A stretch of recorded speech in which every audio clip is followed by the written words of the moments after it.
மாயா Sandhya serial ஜனவரி 3ஆம் தேதி எபிசோடுக்கான ஒரு ரிவ்யூ தாங்க இந்த வீடியோவில் நாம் இன்னைக்கு பார்க்க போகிறோம். நம்ம வீடியோவை மறக்காமல் லைக் பண்ணிக்கோங்க, நான் சேனலை சப்ஸ்கிரைப் பண்ணிக்கோங்க. வாங்க வீடியோக்குள்ளே போகலாம். என்ன நடக்குதுன்னா, நம்ம மாயா வந்துட்டு கார்த்தியை பார்க்குறாங்க. பார்த்தா கார்த்தி இறந்துட்டாரு. இதை பார்த்ததோட மாயா அதிர்ச்சி ஆகி ஜானகிட்ட பிரியுமா அவன் இறந்துட்டான் அப்படின்னு சொன்னதோட ஜானகியுமே அதிர்ச்சி ஆகுறாங்க. என்ன மாயா சொல்கிற, நான் லைட்டாக தான் அடித்தேன் அப்படின்னு. அதுக்கு மாயா சொல்றாங்க, பெரியம்மா அவன் செத்துட்டான் அப்படின்னு. அப்ப ஜானகி அந்த கார்த்தியோட முகத்துல கை வச்சு பார்க்க கார்த்தி இறந்ததை பார்த்துட்டு ஜானகியுமே அதிர்ச்சியாகி, ஐயோ மாயா என்ன இது அப்படின்னு சொல்ல, மாயா நேரா ஜானகிட்ட, பெரியம்மா இந்த விஷயத்த பத்தி யாருக்கிட்டையும் சொல்லாதீங்க, வாங்க இந்த இடத்துல இருந்து தப்பிச்சு போயிடுவோம், இங்க வந்து அது யாருக்கும் தெரியாது அப்படின்னு சொல்லிட்டு மாயா ஜானகியை பிடிச்சி அழைச்சிட்டு போறாங்க. இது எல்லாத்தையுமே மகாலிங்க பார்த்துட்டு செம்ம ஷாக் ஆகுறாரு. ஆகா, ஆத்தாளு மகளும் இப்படிப்பட்ட ஒரு காரியத்தை பண்ணிட்டு எஸ்கேப் ஆகி போயிட்டு இருக்காங்களா, விடக்கூடாது அப்படின்ட்டு மகாலிங்கம் நினைக்கிறாரு. அப்ப மகாலிங்கம் நேரா, சரி இந்த விஷயத்த நம்ம புவனேஸ்வரி அம்மாட்ட சொல்லிடுவோம் அப்படின்னு மகாலிங்கம் நினைக்க, ஆனா அதுக்கு முன்னாடி அந்த புவனேஸ்வரி கிட்ட சொன்னா முட்டாள்தனமான ஏதாவது ஒரு பிளான் பண்ணுவா, நம்ம அதுக்கு முன்னாடி போயிட்டு நேரா போலீஸ்கிட்ட சொல்லிடுவோம் அப்படின்னு மகாலிங்கம் நினைக்கிறாரு. இன்னொரு பக்கம் மாயாவும் ஜானகியை சேர்ந்து வீட்டுக்கு வராங்க. அப்ப பத்மாவும் பார்வதியும் அவங்க 2 பேரும் எங்க போயிட்டாங்க அப்படின்னு தெரியாம குழப்பத்துல இருக்க, அப்ப ஜானகியும் மாயாவும் வரதை பார்த்துட்டு பத்மா டக்குன்னு, அண்ணி ஒரு நிமிஷம் நில்லுங்க அப்படின்னு சொல்ல, ஜானகி பத்மாவை பார்த்துட்டு ஷாக் ஆகுறாங்க. பத்மா நேரா ஜானகிட்ட, இந்த நேரத்துல நீங்க 2 பேரும் எங்க போயிட்டு வரீங்க அப்படின்னு. அப்ப மாயா சொல்றாங்க, இங்க பாருங்க, யாராவது ஒருத்தர் தனித்தனியா போனாதான் பிரச்சனை, ஆனா நாங்க 2 பேரும் ஒன்னா தானே போயிட்டு வரோம், இதுல உங்களுக்கு என்னத்த பிரச்சனை அப்படின்னு. அப்ப பத்மா சொல்றாங்க, இங்க பாரு, இன்னைக்கு அம்மன் வந்துட்டு சுடுகாட்டுக்கு போவாங்க, இந்த நேரத்துல நீங்க வெளியில போறது தப்பு இல்லையா அப்படின்னு. அண்ணனுக்கு தெரிஞ்சுன்னா எவ்வளவு கோவப்படுவாருன்னு உங்களுக்கு தெரியாதா, கொஞ்சம் கூட வீட்டுல உள்ள எதையுமே நீங்க மதிச்சு நடக்க மாட்டேங்கிறீங்க, என்ன நினைச்சுக்கிட்டு இருக்கீங்க அப்படின்னு கேட்க, அப்ப மாயா சொல்றாங்க, இங்க பாருங்க அத்தை, எங்களுக்கு ரொம்ப முக்கியமான விஷயம், அதனாலதான் போனோம் அப்படின்னு சொன்னதோட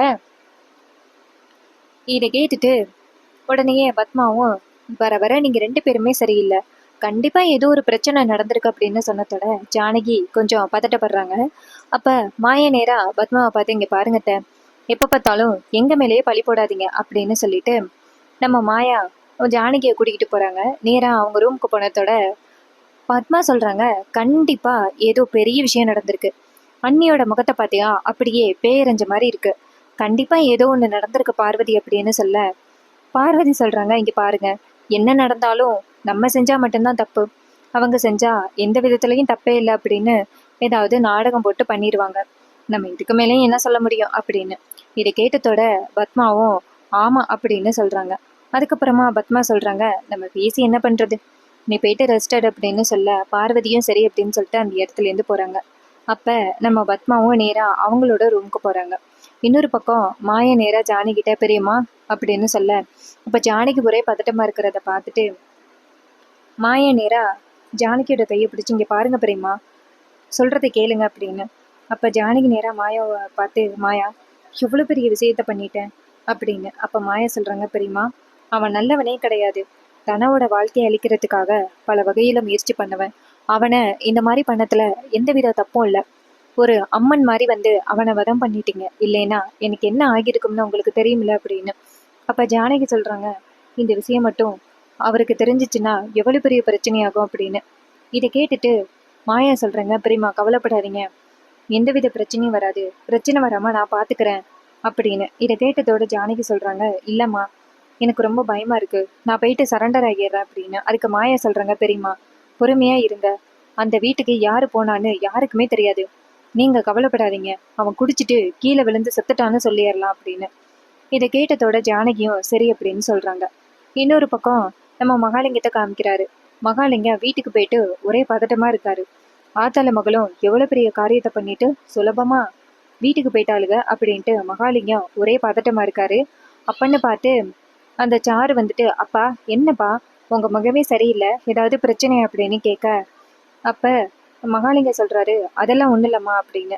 சாரு சொல்றாங்க, அப்பா உங்க முகத்துல பதட்டம் நல்லாவே தெரியுது, என்ன பிரச்சனைன்னு சொல்லுங்க, உங்க பொண்ணு நான் தீர்க்க முடியுமான்னு பாக்குறேன் அப்படின்னு. அப்ப மகாலிங்க சொல்றாரு, இங்க பாருமா, அந்த வீட்டுல அந்த மாயாவும் ஜானகி இருக்காங்கல்ல அப்படின்னு. ஜாரு சொல்றாங்க, இப்ப எதுக்கு அவங்கள பத்தி பேசுறீங்க அப்படின்னு மகாலிங்க சொல்றாரு. அந்த சாரு இருக்கால்ல, அவ எவ்வளவு பெரிய வேலை, அந்த மாயா இருக்கால்ல எவ்வளவு பெரிய வேலையை தெரியுமா பண்ணியிருக்கா. அந்த கார்த்தி ஏதோ மாயாவுக்கும் அந்த தனாவுக்கும் பிரச்சனை கொடுத்துருக்கா. அதனால மாயா ஏதோ கார்த்தியை எச்சரிக்கிறதுக்காக பண்ண வீட்டுக்கு வந்திருக்கா. அப்ப அந்த கார்த்தி போதையை போட்டு மாயா கிட்ட தப்பா நடத்துக்க முயற்சி பண்ணியிருக்கான். அப்ப ஜானகி வந்துட்டு நேரா கார்த்திகிட்ட இருந்து அவ பொண்ணை காப்பாத்துறதுக்காக கார்த்திய அங்க இருந்த ஒரு இரும்பு ராடால அடிச்சுட்டா. இதனால அந்த கார்த்தி மயக்கம் மட்டும் விழுந்துட்டான் அப்படின்னு. இதை கேட்டதோட ஜாரு அதிர்ச்சியாகி, அப்பா என்னப்பா சொல்றீங்க, இது எல்லாத்தையுமே உங்க கண்ணாலேயா பாத்தீங்க, போலீஸுக்கு கால் பண்ணி சொல்ல வேண்டியது தானே அப்படின்னு. அப்ப மகாலிங்க சொல்றாரு, இங்க பாருமா, இந்த விஷயத்த போலீஸ்ல சொல்லணுமா அப்படின்னு சொல்ல, அப்ப சாரு சொல்றாங்க, ஆமாப்பா, ஆத்தால மகளும் சேர்ந்து எவ்வளவு பெரிய காரியத்தை பண்ணியிருக்காங்க, நீங்க போலீஸ்ல தான் சொல்லணும். அதோட அந்த ரகுராம் ஜானகிய நான் அவமானப்படுத்தணும். அந்த மாயா எவ்வளவு தைரியம் இருந்தா நானும் சீனுவும் கல்யாணம் பண்ண வேண்டியது, நான் ஆசைப்பட்ட வாழ்க்கையை எனக்கு கிடைக்க விடாம பண்ணிட்டால.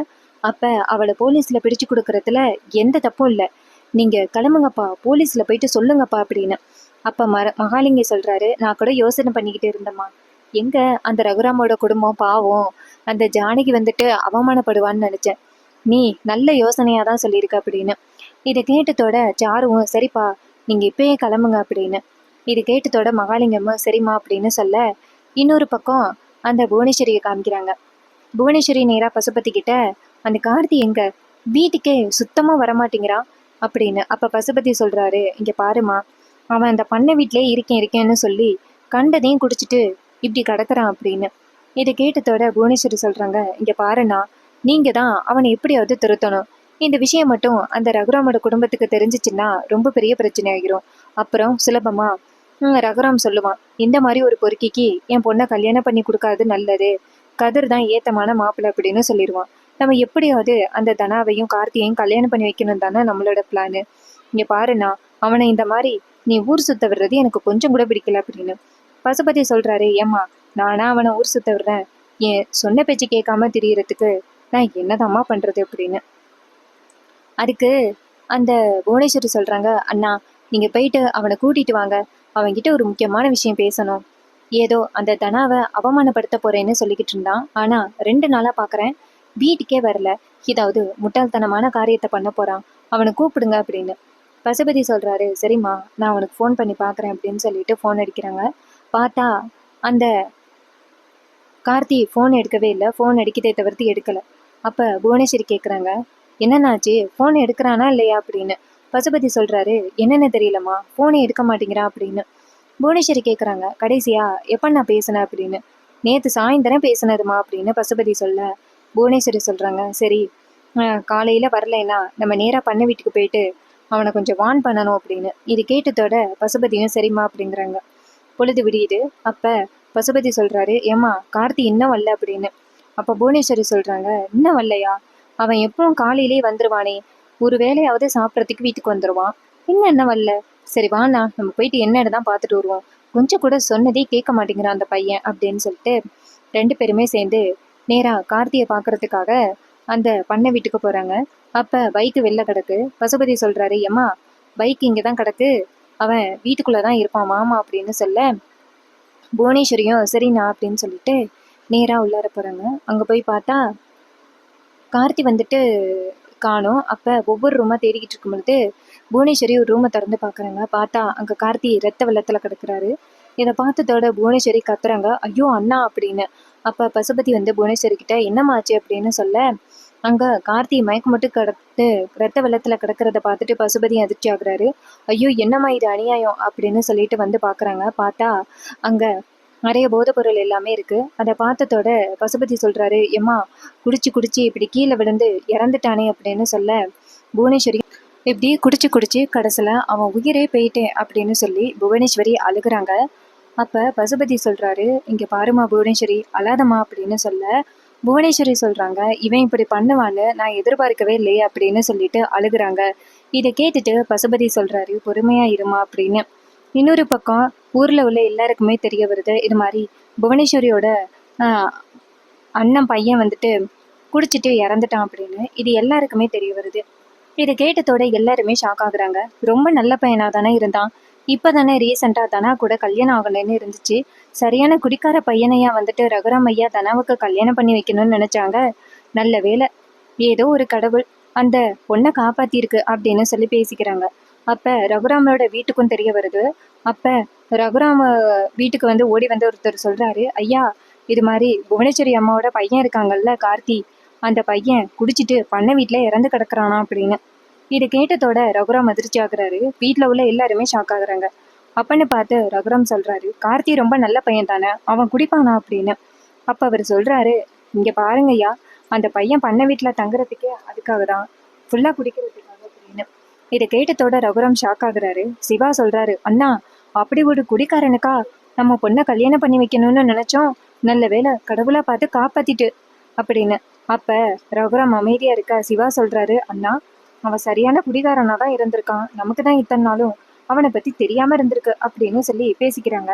ஸோ அப்பன்னு பார்த்து நம்ம பாட்டி சொல்றாங்க, இங்க பாருப்பா ரகு, என்னதான் இருந்தாலும் அந்த புவனேஸ்வரி நம்மளுக்கு சொந்தக்காரவங்க, அதனால நம்ம போயிட்டு பார்க்கணும்ப்பா அப்படின்னு சொல்ல ரகுராமும் சரிம்மா அப்படின்னு சொல்றாங்க. அப்ப ஜானகியும் மாயாவும் வராங்க. அப்ப பாட்டி நேரா ஜானகியை பார்த்து, ஜானகி அந்த கார்த்திக்கு என்ன ஆச்சுன்னு தெரியுமா, அவன் பண்ண வீட்டுல குடிச்சிட்டு இறந்துட்டானாமா அப்படின்னு. இது கேட்டதோட ஜானகி அதிர்ச்சி ஆகுறாங்க. என்னம்மா இப்படி சொல்றீங்க அப்படின்னு. அப்ப பாட்டி சொல்றாங்க, ஆமாம்மா, இப்ப நம்ம போயிட்டு அவங்கள பார்த்துட்டு வரணும். என்னதான் இருந்தாலும் அந்த புவனேஸ்வரி நம்ம பகையாளியா இருந்தாலும் அவங்க வீட்டுல ஒரு இறப்பு நடந்திருக்கு, நம்ம போய் பார்க்கணும் அப்படின்னு. இது கேட்டதோட ஜானகியும் சரி அப்படிங்கிறாங்க. அப்ப நம்ம மாயா வந்துட்டு ஜானகிய ரூமுக்கு கூட்டிட்டு போறாங்க. அங்க போயிட்டு, இங்க பாருங்க பெரியமா, தயவு செஞ்சு பதட்டப்படாதீங்க, அந்த கார்த்தி தானாதான் விழுந்து இறந்துட்டான் அப்படின்னு எல்லாரும் நினைச்சுக்கிட்டு இருக்காங்க, நீங்க அப்படியே நினைச்சுக்கோங்க, நீங்க இனிமே இதை பத்தி கேட்க வேணாம் அப்படின்னு. இது கேட்டதோட ஜானகியும் சரிமாயா அப்படின்னு சொல்ல மாயா சொல்றாங்க, பெரியமா அவன் இறந்துட்டான் அப்படின்னு நீங்க கவலைப்படாதீங்க, அவன் இறந்தது நல்லதுக்கு தான், அவன் நல்லவனே கிடையாது, அவன் எல்லாருக்கும் துரோகம் பண்றவன், அப்படிப்பட்டவன் இறக்குறதுல நமக்கு எந்தவித பிரச்சனையும் இல்லை. நம்ம தனாவியே எத்தனை தடவை மிரட்டுனா, கடைசியில என்கிட்டயே தப்பா நடந்துக்க பார்த்தான், உங்ககிட்டே என்ன பேசினான்னு நீங்க தானே சொன்னீங்க, அதனால தயவு செஞ்சு அந்த மாதிரி ஆளுக்கெல்லாம் நீங்க இறக்கம் காட்டாதீங்க அப்படின்னு. இது கேட்டதோட ஜானகியும் சரிமாயா அப்படின்னு சொல்ல மாயா சொல்றாங்க, இப்ப வாங்க பெரியமா அப்படின்னு சொல்லிட்டு வெளியில வராங்க. பாட்டி சொல்றாங்க, என்னதான் இருந்தாலும் அந்த புவனேஸ்வரியை நம்ம போய் பார்த்துட்டு வரணும், கிளம்பு ஜானகி அப்படின்னு. ஜானகியும் சரி அப்படின்னு சொல்லிட்டு எல்லாருமே சேர்ந்து நேரா புவனேஸ்வரி வீட்டுக்கு போறாங்க. அங்க வந்துட்டு புவனேஸ்வரியும் பசுபதியும் சேர்ந்து அந்த கார்த்தியை பார்த்து அழுதுகிட்டு இருக்காங்க. அப்ப அந்த இடத்துக்கு மகாலிங்கமும் வராரு. மகாலிங்கம் நேரா ஜானகியை பார்த்துட்டு ரொம்ப கோவத்துல நிக்கிறாரு. எப்படிப்பட்ட ஒரு காரியத்தை பண்ணிட்டு ஒண்ணுமே தெரியாத மாதிரி நின்றுகிட்டு இருக்காளே இந்த பொம்பளை அப்படின்னு. அப்ப நம்ம ஜானகி போயிட்டு நேரா புவனேஸ்வரியை பார்த்துட்டு, இங்க பாரு, நடந்தது ஏதோ தானா நடந்துருச்சு, இதுக்காக நீ கவலைப்படாத அப்படின்னு. அப்ப புவனேஸ்வரி சொல்றாங்க, இங்க பாரு, தேவையில்லாம பேசாத அப்படின்னு. அப்ப ஜானகி சொல்றாங்க, இங்க பாரு, கவலைப்படாத அப்படின்னு. புவனேஸ்வரி சொல்றாங்க, இதுதானே என் குடும்பத்துக்குள்ள நடக்கணும் அப்படின்னு நீ எதிர்பார்த்து காத்துக்கிட்டு இருக்க, கடைசியில நீ நினைச்ச மாதிரியே ஆகிருச்சு அப்படின்னு சொல்ல இதை கேட்டுட்டு ரொம்ப அதிர்ச்சி ஆகுறாங்க நம்ம புவனேஸ்வரி. அப்ப ஜானகி வந்துட்டு ரொம்ப ஷாக் ஆகுறாங்க. அப்ப ஜானகி நேரா புவனேஸ்வரியை பார்த்துட்டு, இங்க பாரு, தயவு செஞ்சு அப்படியெல்லாம் நினைக்காத, உன் குடும்பத்துக்கு கெட்டது நடக்கணும் அப்படின்னு என்னைக்காவது நினைப்பனா அப்படின்னு. அப்ப மகாலிங்கம் இதையெல்லாம் காதுல வாங்கிட்டு, ஆகா சரியான ஆளா இருக்கிற ஆளுகளே அப்படின்னு. அப்ப மகாலிங்கம் நினைக்கிறாரு, இதுக்கு மேலே விடக்கூடாது, நம்ம போலீஸ்ல போயிட்டு இதை இன்ஃபார்ம் பண்ணிடுவோம் அப்படின்னு மகாலிங்கம் நினைக்கிறாரு. அப்ப மகாலிங்கம் இந்த இடத்துல இருந்து கிளம்புறாரு. அப்ப டக்குன்னு புவனேஸ்வரி, அண்ணா எங்க போறீங்க அப்படின்னு சொல்ல மகாலிங்கம் சொல்றாரு, ஒரு முக்கியமான இடத்துக்கு போயிட்டு வரமா அப்படின்னு சொல்லிட்டு நேரா ஸ்டேஷனுக்கு போறாரு. அங்க போனதோட போலீஸ் கேக்குறாங்க, எதுக்கு அப்ப பார்க்க வந்திருக்கீங்க அப்படின்னு. மகாலிங்கம் சொல்றாரு, இப்ப அந்த கார்த்தி இறந்து போனான்னு, அவன் எப்படி இறந்து போனான் அப்படிங்கிறது எனக்கு தெரியும் அப்படின்னு. இதை கேட்டதோட போலீஸ் சொல்றாங்க, என்ன சொல்றீங்க அப்படின்னு. மகாலிங்கம் சொல்றாரு, அந்த கொலைய நான் நேரடியா பார்த்தேன் அப்படின்னு. போலீஸ் கேக்குறாங்க, என்ன கொலையா அப்படின்னு. மகாலிங்கம் சொல்றாரு, ஆமாயா, ஆத்தல மகளும் சேர்ந்து அந்த அப்பாவே பையனை கொண்டுட்டாங்க அப்படின்னு. இது கேட்டதோட போலீஸ் சொல்றாரு, என்னையா புது ட்விஸ்டா இருக்கு, என்ன சொல்ற அப்படின்னு. அப்ப மகாலிங்கம் சொல்றாரு, ஆத்தல மகளும் அந்த பையனை அநியாயமா கொண்டுட்டு இன்னைக்கு அந்த கார்த்தியோட அந்த சடங்குல வந்து நிக்கிறாங்க அப்படின்னு. இது கேட்டதோட போலீஸ் சொல்றாரு, யாருன்னு சொல்லு அப்படின்னு. மகாலிங்கம் சொல்றாரு, வேற யாரு, அந்த ரகுராம் ஐயாவோட பொண்டாட்டி ஜானகியும் அந்த ஃபாரின்ல இருந்து வந்திருக்காளே மாயா, அவங்க 2 பேரும் தான் கார்த்தியை வந்துட்டு பண்ண வீட்டுல திட்டம் போட்டு கொலை பண்ணிட்டாங்க அப்படின்னு. இது கேட்டதோட பேரதிர்ச்சி ஆகுறாரு போலீஸ். கொலை பண்ணிட்டு தான் ரொம்ப நல்லவங்க மாதிரி இருக்காங்களா, விடக்கூடாது, நான் வரேன் அப்படின்னு சொல்லிட்டு நேரா கிளம்ப மகாலிங்கம் சொல்றாரு, ஐயா இப்போதைக்கு நீங்கள் என்னை பற்றி தயவு செஞ்சு சொல்லாதீங்க, என்ன ஏதாவது பண்ணிடுவாங்க அப்படின்னு. அப்போ போலீஸ் சொல்கிறாரு, இங்கே பாருங்க, விட்னஸ்னு கூப்பிடும் போது மட்டும் நீங்கள் வந்தால் போதும் அப்படின்னு. மகாலிங்கமும் சரி அப்படின்னு சொல்கிறாரு. போலீஸ் வந்துட்டு நேராக அங்கே வராங்க. வந்துட்டு போலீஸை பார்த்ததோட புவனேஸ்வரி வந்துட்டு அவங்கள பார்த்து, இங்கே பாருங்க, என் புள்ள வந்துட்டு தானாக தான் விழுந்து இறந்துட்டான் அப்படின்னு. அப்போ போலீஸ் சொல்கிறாங்க, இங்கே பாருங்க, இது ஒன்றும் தானாக நடந்த இன்ஸ்டன்ட் கிடையாது, இது ஒரு கொலை அப்படின்னு. இது கேட்டதோட மாயாவும் ஜானகியும் பேரதிர்ச்சி ஆகுறாங்க. அப்போ போலீஸ் வந்துட்டு நேராக ஜானகியை பார்த்துட்டு, இங்கே பாருங்க, நீங்கள் தான் அந்த பையனை திட்டம் போட்டு கொலை பண்ணியிருக்கீங்க அப்படின்னு. இது கேட்டதோட ஜானகி அதிர்ச்சி ஆகுறாங்க. அப்போ சிவா சொல்கிறாரு, சார் என்ன சார் இது, தேவையில்லாமல் இப்படி பழி போடுறீங்க. என்னதான் இருந்தாலும் கார்த்தி அந்த புவனேஸ்வரி வீட்டுக்கும் எங்களுக்கும் பகை இருந்தது நிஜம்தான். ஆனால் நாங்கள் இப்படியா பண்ணுவோம், தயவு செஞ்சு இந்த மாதிரி எல்லாம் பழி போடாதீங்க. எங்கள் அண்ணி இந்த மாதிரி ஒரு காரியத்தை எப்படி பண்ணுவாங்க, முட்டாள்தனமாக பேசாதீங்க அப்படின்னு. அப்போ ஜானகி பதட்டத்தில் இருக்க மாயா ஜானகியோட கையை பிடிச்சி, பெரியமா பதட்டப்படாதீங்க அப்படின்னு சொல்ல, அப்போ புவனேஸ்வரி இங்கேருந்து வந்து, இங்கே பாருங்க, ஜானகி தான் கொன்னா அப்படிங்கிறதுக்கு என்ன ஆதாரம் இருக்குது சொல்லுங்க அப்படின்னு. அப்போ போலீஸ் சொல்கிறாங்க, இங்கே பாருங்க, அந்த மாயாவும் ஜானகியும் சேர்ந்து கார்த்தியை கொலை பண்ணது ஒருத்தர் பார்த்துருக்காரு அப்படின்னு. இதை கேட்டதோட புவனேஸ்வரி அதிர்ச்சி ஆகுறாங்க. அப்போ சிவா சொல்கிறாரு, இங்கே பாருங்க, யாரோ தேவையில்லாமல் இந்த விஷயத்தை ட்விஸ்ட் பண்ணி விடுறாங்க, எங்கள் அண்ணி அந்த மாதிரி பண்ணுற ஆள் கிடையாது அப்படின்னு. அப்போ போலீஸ் சொல்கிறாங்க, இங்கே பாருங்க, விட்னஸை கூட்டிகிட்டு வாங்க அப்படின்னு சொல்ல மகாலிங்க வந்து நிற்கிறாரு. அவரை பார்த்ததோட சிவா சொல்கிறாரு, இந்த மனுஷன் சொல்கிறதையா நீங்கள் நம்ப போகிறீங்க அப்படின்னு. அப்போ போலீஸ் சொல்கிறாங்க, இங்கே பாருங்க, இவர் கண்ணால் பார்த்துருக்காரு அப்படின்னு. அப்போ மகாலிங்க சொல்கிறாரு, ஆமாம், நேற்று ஜானகி அம்மா ரோட்டில் போயிட்டு இருந்தாங்க. அப்போ ஜானகி அம்மாவை பார்த்துட்டு, என்ன இது இந்த நேரத்தில் எங்கே போகிறாங்களே அப்படின்ட்டு ஃபாலோ பண்ணி போனேன். கடைசியில் பின்னாடியே போய் பார்த்தா அவங்க பண்ணை வீட்டுக்கு போனாங்க. ஏன் இவங்க பண்ணை வீட்டுக்கு போகிறாங்க அப்படின்னு பின்னாடியே போய் பார்த்தாதான் ஏற்கனவே அந்த மாயா பொண்ணு கார்த்தியை வந்து கட்டையெல்லாம் அடிச்சிட்டு இருந்தாங்க. அதே நேரத்தில் இந்த ஜானகி அம்மாவும் வந்துட்டு மாயாவோட அந்த கார்த்தியோட தலையில் கட்டையால் அடித்து கொலை பண்ணிட்டாங்க. 2 பேருமே சேர்ந்து கொலை பண்ணிட்டு ஒன்றுமே தெரியாத மாதிரி வந்துட்டாங்க அப்படின்னு. இது கேட்டதோட மாயா அதிர்ச்சி ஆகுறாங்க. அப்போ போலீஸ் நேராக ஜானகியை பார்த்து, இங்கே பாருங்க, நீங்களே சரண்டர் ஆகிட்டீங்கன்னா உங்களுக்கு கிடைக்க போகிற தண்டனை கம்மியாக இருக்கும், நீங்கள் சரண்டர் ஆகலைன்னா அப்புறம் பிரச்சனை தான் அப்படின்னு. இது கேட்டதோட ஜானகி அப்படியே பதட்டமாக இருக்க. அப்போ சிவா நேராக சொல்கிறாரு அன்னிக்கிட்ட, அண்ணி நீங்கள் எந்த தப்பு பண்ணலைன்னு சொல்லுங்க அப்படின்னு. அப்போ ஜானகி அழுதுகிட்டே, என் பொண்ணை காப்பாற்றுறதுக்காக தான் நான் இப்படி பண்ணேன் அப்படின்னு சொல்ல, இதை கேட்டுட்டு புவனேஸ்வரி ஷாக் ஆகுறாங்க. அடி பாவி, இப்படி என் அண்ணன் பையனை கொன்னுட்டியே அப்படின்னு சொல்ல பசுபதி செம்ம கோவமாகி ஜானகி அடிக்க வராங்க. அப்போ மகாலிங்கம் சொல்கிறாரு, ஐயா பார்த்தீங்களா, அவங்களே ஒத்துக்கிட்டாங்க, இப்போ நீங்கள் அவங்கள கைது பண்ணி கொண்டுட்டு போங்க அப்படின்னு. அப்போ அவங்கள கைது பண்ணுறாங்க ஜானகியை. இதை பார்த்துட்டு ரகுராம் ஷாக் ஆகுறாரு. இந்த குடும்பத்துக்குள்ளே என்ன நடக்குதுன்னே ஒன்றும் புரியல அப்படின்னு ரகுராமுக்கு பேரதிர்ச்சியாக இருக்குது. பாட்டியும் ரொம்ப ஷாக் ஆகுறாங்க. மாயா அழுகுறாங்க, பெரியம்மா என்னால் தானே உங்களுக்கு இப்படி ஒரு நிலைமை அப்படின்னு. அப்போ மாயா இங்கேருந்து வந்து, இங்கே பாருங்க சார், அவன் என்கிட்ட தப்பாக நடந்துக்க பார்த்தான், அதனால தான் வந்துட்டு அத்தை அவனை கொண்டுட்டாங்க அப்படின்னு. அப்போ மகாலிங்கம் சொல்கிறாரு, இங்கே பாருங்க சார், அப்படியெல்லாம் ஒன்றுமே கிடையாது, அந்த கார்த்தி தம்பி ரொம்ப பாவம், அந்த புவனேஸ்வரி அம்மாவை பழிவாங்கணும் அப்படிங்கிறதுக்காக தான் இந்த ஜானகியும் மாயாவும் சேர்ந்து இப்படிப்பட்ட ஒரு காரியத்தை பண்ணிட்டாங்க அப்படின்னு குற்றச்சாட்டு வைக்கிறாங்க. ரொம்பவே சூப்பராக அப்கமிங் எபிசோடு இருந்தால் நல்லா இருக்கும்ல. அண்ட் இந்த வீடியோக்கு ஒரு லைக் பண்ணிக்கோங்க, நம்ம சேனலை சப்ஸ்கிரைப் பண்ணிக்கோங்க. தேங்க்ஸ் ஃபார் வாட்சிங்.